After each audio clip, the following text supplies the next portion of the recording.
શું નામ તમારું? મારું નામ નાકરાણી હિતેશ મંજીભાઈ છે. ને ક્યાં રહેવાનું તમારું સુરત? અને હીરાબાગ રૂપાલી સોસાયટીમાં અહીંયા 55 નંબર. હિતેશભાઈ, શું તકલીફ હતી તમને?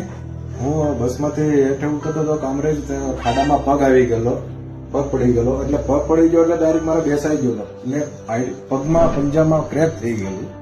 એટલે તરત મેં સારવાર લીધી ડાયરેક્ટ ડોક્ટર કેવળિયા ઇટાળિયા સાહેબની. એને કોલ કરીને ડાયરેક્ટ હું અહીંયા રાતે 11 વાગે પછી મેં એક્સરે ને બધું કઢાવ્યું તો એને ઓપરેશનની સારવારની આ માહિતી આપેલી. હિતેશભાઈ, તમને હોસ્પિટલનું કામકાજ, સ્ટાફનો બિહેવિયર અને સાહેબનું કામકાજ કેવું લાગ્યું? શું ઓપિનિયન છે તમારો? સ્ટાફનું કામકાજ બહુ ખૂબ સરસ સર, ઘર જેવું છે. અને ટાઈમ ટુ ટાઈમ સારવાર મળી જાય છે અને ટાઈમ ટુ ટાઈમ દવા અને બધું અહીંયા સરસ રીતે આપી કામ કરે છે. અને સાહેબનું કામ તો એક નંબર છે. દિવસમાં તમારે આમ નવરા થાય એટલે તરત પેશન્ટોને સારી રીતે પૂછવા આવે છે, કેમ છે તબિયત પાણી, કેમ છે, દુખાવો છે, બહુ ખૂબ સરસ સારવાર છે.